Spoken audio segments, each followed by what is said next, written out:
My wife stood on that stage, took the microphone, and told 300 people she was starting a new chapter with him. She thought I'd cry. She thought I'd disappear quietly. What she didn't know, I'd already burned her whole world down. She just didn't know it yet. Hey, before I get into this, if you've ever been blindsided by someone you trusted, you're going to want to stay till the end of this one. Because this isn't just a story about betrayal, it's a story about what happens when you underestimate the quiet man in the room. Hit like, subscribe if you're new here, and let's get into it. My name's Cal Reeve. 16 years married, one daughter, Ren, she's 14. And for most of those 16 years, I thought I had a good life. Not a flashy one. I'm an architect. I design buildings other people get credit for in dinner conversations. My wife, Celine, she's the one who lights up a room. Real estate broker. Ambitious, sharp. The kind of woman people remember after one conversation. 2 years ago, she joined a firm, Ashcombe Realty Group, big name in the city. And almost overnight, her career exploded. I was proud of her. I want to say that clearly. I was proud. But somewhere in there, things started feeling different. Late nights, closing deals, a new perfume I didn't recognize, her phone angled just slightly away from me at dinner. Small thing, right? You'd probably miss it too. There was a laugh I heard once through the bathroom door while she was on a call. Not her normal laugh. Lower, softer. I told myself I was being paranoid. Sometimes the quiet lie is easier to live with than the loud truth. Then one day, doing laundry of all things, I found a hotel receipt in her jacket pocket. Not from a work trip she mentioned, a hotel 2 hours outside the city. Date didn't match anything on our calendar. I just stood there for a second, staring at this little piece of paper like it was going to explain itself. It didn't. I didn't confront her, not yet. I needed to know, not suspect, know. So I called my friend, Marlo. He does forensic accounting, mostly for law firms, some corporate fraud work. We've known each other since college. I told him, half joking, half desperate, "Can you just check something for me?" He didn't ask a lot of questions, just said, "Send me what you've got." 3 days later, he called me back. His voice was different, careful. He walked me through it, shared credit card statements I never really looked at closely, hotel charges that lined up perfectly with her work trips, and then the one that hit hardest, a joint account opened with Ashcombe Realty, labeled consulting fees. It wasn't consulting. It was Dorian Ashcombe, her boss. Not a fling, not a mistake. Over a year, Marlo said. Over a year of hotel rooms and quiet dinners and a whole second life running parallel to the one I thought we were building together. I didn't scream. I didn't throw anything. There's a kind of calm that isn't peace. It's the calm right before you decide something you can't take back. I decided something that night. I wasn't going to confront her. I wanted to see how far she'd let this go. Ashcombe Realty throws this big annual gala. Investors, city officials, half the real estate elite in town.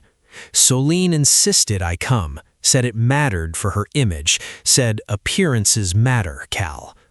I should have known something was wrong the second I saw the seating chart. I wasn't at her table. I was off to the side, like a +1 nobody really wanted there.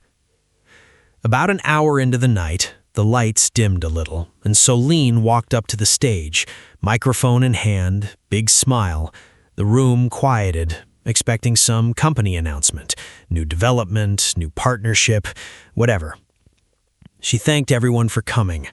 Then she turned and reached for Dorian's hand. "I wanted you all to be the first to know," she said. "Dorian and I are moving forward, together, in every sense." 300 people. Total silence. My ears started ringing.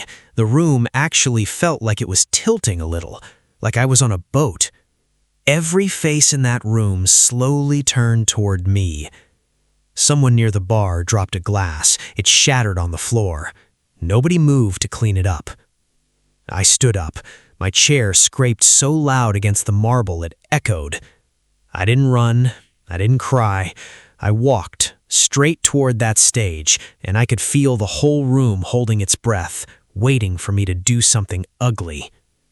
I didn't slap him. I didn't yell. I just looked at her and said, quiet enough that only the front tables could really hear, 16 years, Solene. You couldn't even wait for me to leave the room. Dorian, smug, arrogant, hands still holding hers, told me to have some dignity. That's when Solene cracked. Not me, her. She got loud, defensive, in front of everyone. She shouted something she probably regretted the second it left her mouth. You were always going to be the easy one to leave, Cal. Gasps. A few phones came out.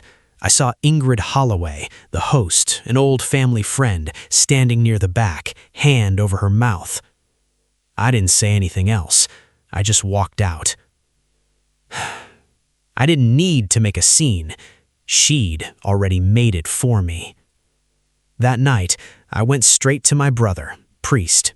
He's a divorce attorney, sharp guy, doesn't waste time on emotion when there's a strategy to build. Here's the part Solene didn't know. I hadn't just found out that hotel receipt and sat on it doing nothing. Weeks before the gala, I'd already started building a case, quietly, methodically. Priest had already drafted the paperwork based on our postnup, one we signed years ago, back when Solene's business was just getting started and she wanted to protect what's mine. Funny how that clause was about to protect what was mine instead. Marlowe's financial trail wasn't just proof of an affair, it was proof Dorian had been funneling company funds to cover it. Hotel stays, gifts, even a car lease, all through Ashcombe Realty's books. That's not just an affair, that's fraud. That's the kind of thing that gets a broker's license pulled and a company's reputation gutted. And then there was Ingrid. Ingrid Holloway wasn't just the gala's host, she was about to sign a multi-million-dollar contract with Ashcombe Realty, the biggest deal of Dorian's career. I didn't go to her out of spite. I went to her with facts. Documentation. I said, before you sign anything, you should see this. She read through it in silence. Then she looked up at me and said, Cal, thank you for telling me before and not after. A few days later, Solene showed up at the house, eyes red, voice shaking. It wasn't supposed to happen this way, she said. Can we, for Ren's sake, can we talk? I looked at her for a long moment. You didn't lose me at the gala. You lost me the first time you decided I wasn't worth the truth. I closed the door. Here's where it all came apart for them. Ingrid pulled her contract from Ashcombe Realty 3 days before it would have closed. The single biggest deal of Dorian's career. Gone, just like that. The ethics complaint hit the firm's board within the week. Dorian was suspended pending investigation. In an industry built entirely on trust and reputation, that's not a slap on the wrist, that's a career flatlining in real time. Solene, tied to the same conflict of interest violation, her broker's license got frozen pending review.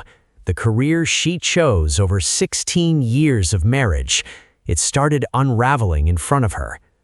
The custody hearing came a few months later. Between the documented absences, the affair with her direct employer, and the instability it created, the judge granted me primary custody of Ren.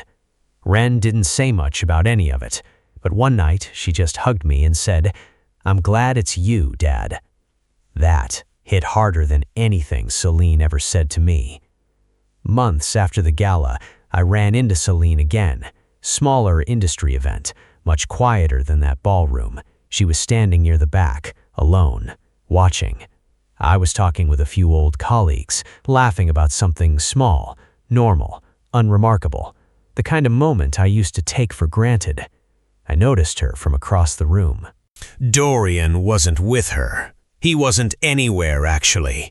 Word was, once things got messy, he protected himself first. Always does, guys like that. I didn't walk over. I didn't gloat. I just nodded once and turned back to my daughter. And that was all I needed. I didn't need revenge to feel loud. I needed it to feel finished. These days, life looks a lot quieter than it used to. Ren and I have this little routine now. Pancakes on Sunday mornings, bad jokes, normal stuff. I used to think normal was boring. Turns out, normal is the thing you miss most when it's gone. She thought announcing him at that gala was her new beginning. Turns out, it was her ending. And mine? Mine was just getting started. If you believe quiet people finish the loudest, hit that share button. Let someone else see this. Drop a comment. Tell me what you would have done differently in that ballroom. And if this story hit you the way I think it did, go ahead and subscribe, because next time the betrayal cuts even closer to home. I'll see you in the next one.